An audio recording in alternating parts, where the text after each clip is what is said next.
Thanks for clicking on Wayne.com for this week's edition of Inside the Zone. It is postseason time. It is playoff time. Week 9 is in the rear view. Week 10, we're talking about no 6A, no 5A, but 4A through 1A. We've got playoffs. Let's go straight into it. Let's do it. We're talking about this when the draw came out a couple weekends ago. 4A Section 19 is a juggernaut. No matter where you got placed in the bracket, you're going to have to win a couple of really good matchups to win a championship. So 4A Sectional 19, Wayne at Dwenger, DeKalb at Angola, bottom half East Noble at New Haven. That'll be our highlights on game of the week, and Leo at Southside. Man, when this rolled out and now that we're finally here, what's your take on this sectional? Because to me, there's 4 or 5 teams maybe that could win this thing. Well, whoever wins it over the next 3 weeks is definitely going to have earned it. And you look at the field, and there was really no way to draw this up to where anybody was going to have an easy road. And you look at Leo, and they have to go to Southside, and people will write out Southside, but what was it, 2016? Southside beat a really good Leo team in the sectional. So you never know. Nobody wanted to draw Wayne. Bishop Dwenger gets the Generals. They may get Harold Mack back this week, which would be tremendous for them. And then you have a rematch of a couple weeks ago with New Haven and East Noble. So all that, you have Angola winning 2 straight games. Now they are hosting DeKalb. That could go either way. So this sectional has a whole week's worth of exciting games in just one field. Yeah, and you take a look at East Noble at New Haven. That's the premier game. That's going to be our highlight zone game of the week, as I said. A rematch of what we saw in Week 8. Hopefully, though, Mylan Graham is out on the field. I know Bulldog fans are certainly hoping for that. This game will not be in Kendallville. It'll be at John Young Stadium. So even though it was a 31-21 game in Week 8, with East Noble winning that, which essentially led them to earning a share of the NE8 title, do you see this one, being flipped at New Haven, or can East Noble take the blueprint that they had in Week 8 and reapply it here in Week 10? I think at the time when you're New Haven, you don't want to lose that game. But now you come back to it and you got a rematch in the sectional, and you're only a couple weeks removed from that loss, and you're saying maybe the best thing for our guys was dropping that game. Because now you get ready for it, and you're not looking at an opponent that, you already beat once. Is now you're looking at it and say, okay, we got smacked around that matchup. It's at our place now. So how do we rebound? How do we really move past that and get a dub? So in that respect, I think Coach Kyle Boer can use this as incentive, a real incentive for his players. And the way Donovan Williams has been playing last week, 5 touchdowns, 3 through the air, 2 on the ground, this is a team that says, okay, we got punched in the mouth a little bit by East Noble. We know what we need to do, and they get a second chance to do it. And if you're East Noble on the opposite side of that, you're sitting there thinking, I can feel Luke Amstad saying that people are getting disrespected because they're going to say, oh, they didn't have Mylan Graham. Oh, it was in Kendallville. Man, I imagine that this is only going to fuel those guys because they do play very different styles. East Noble is smash mouth, and New Haven takes advantage of the speed and the talent that they have on the outside with the skill position guys. They do, and East Noble's going to want to continue to do that this game. The first time around, they were able to really dominate the line of scrimmage, run the football, play keep away from New Haven, and really grind it out a win and wore down that defense. And they're going to try to do that again. And I think, once again, the point of attack is going to be of paramount importance. How does New Haven get a push up front? Did they change some things in terms of where they show pressure to try to limit that running game? And they want to make Xander Brazel make some plays vertically, which he's been able to do in recent weeks too. He's looked very good. So for East Noble, when you come into this game, you want to continue to do what you did the first time around, but you also know coming in there's going to be some added wrinkles that New Haven is going to add, and you need to be ready for those. On the top half, Wayne versus Dwenger is an intriguing matchup. Dwenger hasn't been quite as Dwengery this year, and Wayne has certainly taken a step forward. You mentioned Harold Mack returning. He'd been a playmaker for them early in the season. But, if you're Wayne, I expected them to put up a little more of a fight last week against Snyder. I don't know that the weather helped, but 37-0 against Snyder, I thought that they'd make that a little bit of a closer game. So how do you get refocused if you're Sherwood Haydock and get to a point where, I know that Bishop Dwenger has been used to playing in 5A in recent years, and they're back in 4A.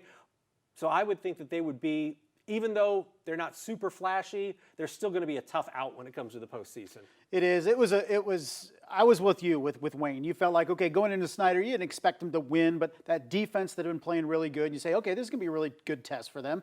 And they could lose by 2 or 3 touchdowns, but let's see what Wayne's made of. And they come out and they just lay an absolute egg, and they give up an opening kickoff for a touchdown, and that really kind of steamrolled after that. It was tough for Wayne to get any traction. Now, how do they turn the page on that? Now go to Shields Field and battle a Bishop Dwenger team that has been really looking forward to 4A, because in the preseason, Coach Garrett was talking about 4A. We're all going, what do you mean you're in 5A? Yep. Well, he knew that was coming.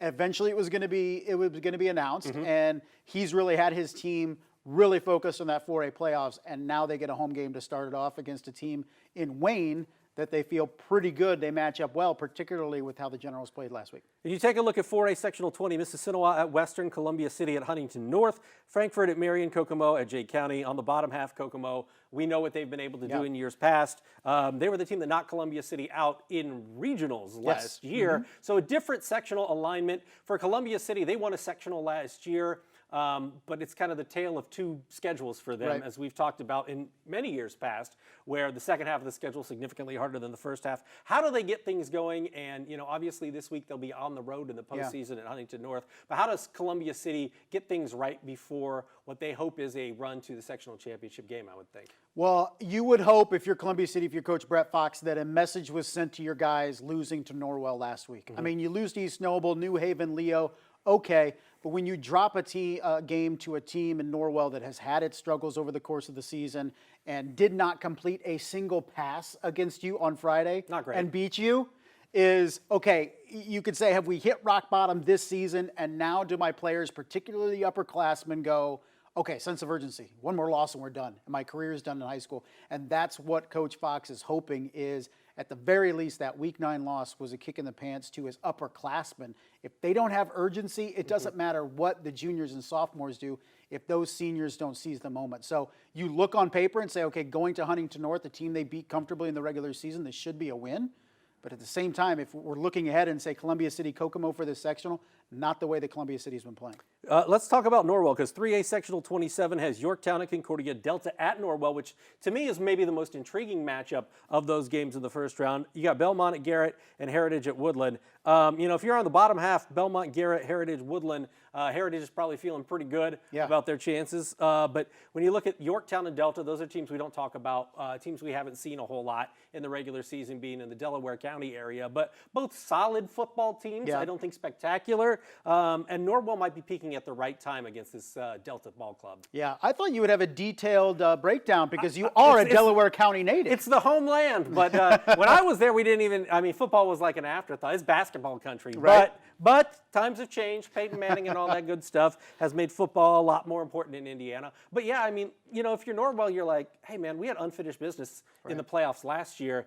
I know it hasn't been the regular season we wanted, but we can flip the script here in the postseason with Timothy Bonjour. Yes, Timothy Bonjour going for over 150 yards, a couple of touchdowns last week. But here's a guy in this program that has momentum going into the postseason. Only a couple wins, right? But it's better than what it has been most of the season. So if you're Norwell, a team that really struggled from even before the season with injuries, you get Drew Graff back, you lost a couple guys defensively. It's been a struggle. But credit to Coach Josh Gerber and that coaching staff for continuing to go out there, continuing to work. They've been rewarded with a couple of wins now. And if that momentum can continue, maybe they can get at least another win in the playoffs. Let's talk about 2A Sectional 35. Wabash at Eastside, Lures at Busco, Prairie Heights at Central Noble, Manchester at Whitco. Again, in years past, we've talked about Eastside Lures when it comes to 2A postseason. These guys could very well meet in the second round. But if you're Lures, you're coming off a 10-7 win, where you had a chance to win the SAC outright. It's on the road at a 6A team, a Homestead team that we know has been able to rise to the occasion. But what do you take into the postseason if you're Bishop Lures? And does that loss maybe fuel you even more? Kind of wake you up to a certain degree, being like, man, you know what? Yeah, it's 2A, and we kind of flip the script when it comes to 2A and flip the switch on. And when Lures gets in the postseason, it's a whole different story. But, you can't overlook anybody at this point. I think what Coach Kyle Lindsey can use is definitely incentive going into the playoffs after losing that football game. Because if you win it, you're outright champions. You're really buying into the hype. Everybody's telling you how great you are, and then you have to go into the sectional, and it's lose and you're out. And so at the best thing for a coach, I guess, is to be able to get that message through to your guys and say, hey, we're not as good as you guys like to think we are. They played a good football game on Friday and had some calls that went against them, but in the end didn't execute when they needed to. And I think that the lesson with Kyle Lindsey will be, okay, if we don't execute the way we need to in the playoffs, we're going to be done. You look at the road for Bishop Lewis in the North, and there's nobody stands out as definitively better than them, but they're not far and above everybody else to where they can play an imperfect game and beat teams. And you take a look at Eastside. I was surprised Eastside was beaten by Angola 14-3 last week. It felt like Eastside was starting to turn the tables. They graduated so many guys that maybe had just taken them a while to find their traction. And then the hiccup last week against Angola 14-3. And then you look at the bottom half and like Central Noble. Like we talk about Central Noble in a sectional championship game. Prairie Heights and Central Noble, Manchester at Wicklow. That's the bottom half of that bracket. It was definitely a good night of ping pong ball bouncing for Central Noble, and they have an opportunity definitely to win a couple games and get to that championship game. If you get into the final, anything can happen, particularly with Eastside and Bishop Lewis having to play each other. So. Maybe the Cougs can make some noise here in the playoffs. 2A Sectional 36, you've got Blackford at Tipton, Elwood at Eastern, Eastbrook at Frankton, but I want to talk about Bluffton at Alexandria because, again, you know, we don't talk a lot about Alexandria, about the CIC here on Inside the Zone or on a highlight zone on a Friday night. But Alexandria comes in 8-1. That one loss is to a 4A Mississinawa team that's undefeated. So Bluffton's going to have to go on the road. I like the win against Lakeland last week. That was fairly definitive, 32-14. Got a couple of defensive touchdowns in that one from Mr. Wenger. So if you're Bluffton, how do you approach this game knowing you're going on the road against a pretty good Alexandria team this Friday? Yeah, CIC has been pretty solid this year with Alexandria, Eastbrook, and Mississinawa. I mean, usually it's Eastbrook and everybody else in that league, but it's been a pretty good year for the CIC through the regular season. But when you look at Bluffton, man, did they really need that win on Friday, right? Back-to-back losses, lopsided fashion in the ACAC. Step out, play a 6-win team on the road, and you say, man, Lakeland's good enough to knock them off, and then you're stumbling into the playoffs to take on a one-win or one-loss team in Alexandria. So big win for Bluffton. They got the running game going with Kamel Moore, and he's come back playing pretty well. You mentioned Fletcher Wenger, the 2 pick sixes. So it was a huge win for Bluffton. Now they have some confidence back, right? Going on the road. And you still look and say, man, if they can get by Alexandria, they beat Eastbrook last year.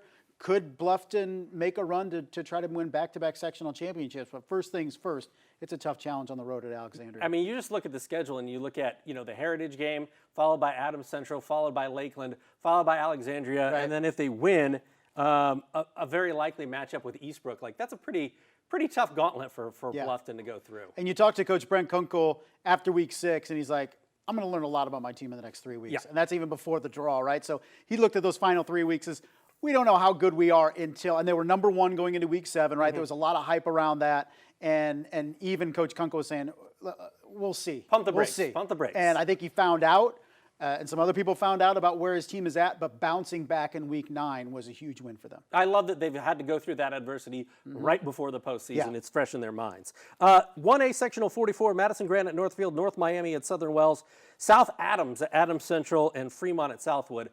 This stat blew my mind when I was researching the show for last week, that Adams Central has not allowed a point to Heritage, to South Adams, or to Bluffton. They've outscored them 110-0 so far this season. And that was the competition. You know, at the beginning, we're like, somebody might be able to knock off AC. Right? And they outscored their 3 toughest competitors, 110-0. And I think you look at that defense. We talk so much about the offense and all that. Jack Hamilton's done a great job.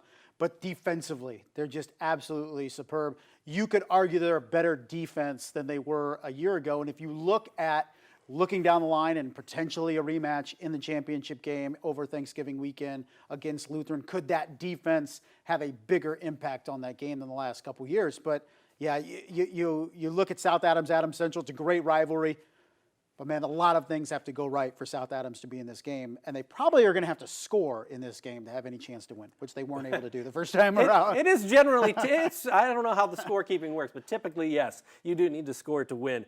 When you take a little look at this entire week, again, no 6A, no 5A, but especially when it comes to 4A, it's an exciting week. It's a week we've looked forward to for a long time because we knew how loaded that Sectional 19 was going to be. What are you most looking forward to about this week? Well, I think it's that Sectional 19. I think you look at 4 games on Friday that I guess if Southside would beat Leo, it would be surprising. But other than that, each of those 3 games could go either way. And you look at that sectional, and while we have other brackets where you're like, well, it's a formality that this team or that team is going to win the sectional and move on, this one is completely up for grabs between any of 4 or 5 teams. So really looking forward to getting started in Sectional 19. All it takes is to get hot at the right time.